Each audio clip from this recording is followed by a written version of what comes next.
মা মা থকাৰ কাৰণেহে আজি মই ইমানখিনি হ'ব পাৰিছোঁ মানে। দেউতাটো মানসিক আৰু শাৰীৰিকভাৱে অসুস্থ। মায়ে মানে সাহস কৰিলে, মায়ে ধৈৰ্য ধৰিলে যে এদিন ছোৱালীজনী কিবা এটা হ'ব। পঢ়ালে, বহুত কষ্ট কৰি পঢ়ালে। কেতিয়াবাতো মায়ে মানে কিতাপ এখন নাইকিয়া হ'লে মই নজনাকৈ ক'ৰবাত হাজিৰা কৰি হ'লেও কিতাপখন যোগাৰ কৰি দিম। মই গমেই নাপাওঁ যে মায়ে ক'ত কি কৰি কেনেকৈ আনি দিলে মোক। আৰু মুখ্যমন্ত্ৰী ডাঙৰীয়ালৈও বহুত ধন্যবাদ থাকিল, কাৰণ এটকা পইচা নিদিয়াকৈ মই আজি মানে নিযুক্তি লাভ কৰিছোঁ। সম্পূৰ্ণ স্বচ্ছ আৰু মানে নিকা নিযুক্তি লাভ কৰিছোঁ। তেখেতসকলকো বহুত ধন্যবাদ জনাইছোঁ। মনৰ আনন্দ লাগিছে। দেউতাকেও অসৰা জ্বলা একোৱে নাজানে। দেউতাকে চাকৰি পাইছে বুলিও চিনি নাপায়। তেওঁ এতিয়া মোক সুধিছে কি চাকৰি পাইছে ছোৱালীজনীয়ে, তেনেকৈ বুলি সুধিছে মোক। ইহঁতৰ ঘৰ যি অৱস্থা নহয়, মাক বাপেকে ভাল পঢ়াব পাৰিলে বুলিয়ে ধৰিছোঁ। ইমান দুখীয়া ঘৰ, গৰীব ঘৰ মানুহে যে বহুত নথৈ আনন্দ পাইছোঁ আমি। পঢ়া শুনা বুলি ক'বলৈ গ'লে মই গোটেইখিনি ক্ৰেডিট মাকে দিম। আৰু শিক্ষাগুৰুসকলক মোক যথেষ্ট সহায় কৰিলে। আৰু সকলোৰে আশীৰ্বাদ আছে আচলতে। সকলোৱে আশীৰ্বাদ কৰিছে মোক, গাঁৱৰ ৰাইজেও আশীৰ্বাদ কৰিছে। আৰু সকলোৱে সহায় কৰিছে মোক আগবাঢ়ি যাবৰ কাৰণে। সকলোৱে সহায় কৰিছে বা কেতিয়াবা অসুবিধা হ'লেও ছাৰ বাইদেউহঁতেও মানে স্কুলৰ ছাৰ বাইদেউসকলক বহুত সহায় কৰিছে মোক। আৰু মা থকাৰ কাৰণেহে আজি মই ইমানখিনি হ'ব পাৰিছোঁ মানে। দেউতাটো মানসিক আৰু শাৰীৰিকভাৱে অসুস্থ।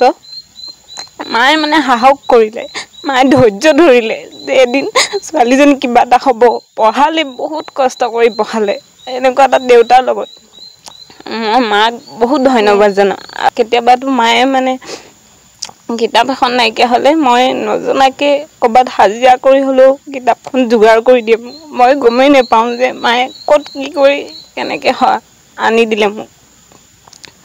আৰু কেতিয়াবা নাইকিয়া হ'ল বুলি ক'লে বাইদেউহঁতেও দিয়ে, ছাৰসকলেও দিয়ে। আৰু মানে যেতিয়া মই 10th মানে পৰীক্ষা দিব আহিছিলে, মেট্ৰিক পৰীক্ষা দিয়াৰ সময়ত মোক ছাৰ বাইদেউসকলে বহুত সহায় কৰিছিলে। সেইটো টাইমত মানে টিউশ্যনৰ আদিৰ পৰা মোৰ মানে ভয় লাগিছিলে যে টিউশ্যন যাবলৈ, কেনেকৈ ইমান ফিজ দিম। কিন্তু সেইটো নহয় মানে। 1 মাহমান গৈ মই আৰু টিউশ্যন যোৱাই নহয় আছিলোঁ। মই মনত আছে মানে মোৰ, সেইখিনি ক'ব বিচাৰিছোঁ। আৰু ছাৰে কয় যে কি স্কুল খোলাৰ পিছত গৈছোঁ স্কুললৈ, তেতিয়া ছাৰে কৈছে তই কিয় নোযোৱা হ'লি, মানে ফিজৰ কাৰণে টেনশ্যন লৈছ নেকি? মই এতিয়া কি ক'ম আৰু। ছাৰে কয় যে তই চিন্তা নকৰিবি, আহি যাবি। তাৰপিছত যাওঁ। ছাৰে মোক নুবুজাটো বাকীবিলাক ষ্টুডেণ্ট যোৱাৰ পিছতো ছাৰে মোক বুজাই থাকে যে এইটো তেনেকৈ হয়। ভালকৈ বুজাই পেলাইহে ছাৰে মোক পঠিয়াই দিয়ে। আৰু এগৰাকী বাইদেউ আছিলে, পুৰবী চেতিয়া বাইদেউ, তেখেতেও মোক বহুত সহায় কৰিলে। তেখেতক ঘৰত নি মোক পঢ়ায়, নিজৰ ছোৱালীৰ নিচিনা ৰাখে, নিজৰ ছোৱালীৰ নিচিনা পঢ়ায়। মানে তেখেতেও বহুত সহায় কৰিলে। আৰু নাম ল'বলৈ গ'লে বহুতৰ নাম আহিব। এতিয়া মই কাৰ কথা কেনেকৈ ক'ম, মানে সকলোকে ধন্যবাদ জনাইছোঁ। আৰু সকলোৱে যেন মোক আশীৰ্বাদ কৰে যাতে মই যাক যেনেকৈ পাৰোঁ, মোক যেনেকৈ সহায় কৰিছে, মই সকলোকে মানে মই সহায় কৰিবলৈ ময়ো আগবাঢ়ি ওলাই আহিম। তেনেকৈ গাঁৱৰ ল'ৰা ছোৱালী হওক, যি হওক, মই যেনেকৈ পাৰোঁ মই সহায় কৰিবলৈ ওলাই আহিম। এতিয়া তুমি কি চাকৰিত মকৰল হৈছা? মই এতিয়া ভেটেনেৰী ডিপাৰ্টমেণ্টৰ ভেটেনেৰী ফিল্ড এছিষ্টেণ্ট হিচাপে মই নিযুক্ত হৈছোঁ। আৰু মুখ্যমন্ত্ৰী ডাঙৰীয়ালৈও বহুত ধন্যবাদ থাকিল, কাৰণ এটকা পইচা নিদিয়াকৈ মই আজি মানে নিযুক্তি লাভ কৰিছোঁ। সম্পূৰ্ণ স্বচ্ছ আৰু মানে নিকা নিযুক্তি লাভ কৰিছোঁ। তেখেতসকলকো বহুত ধন্যবাদ জনাইছোঁ।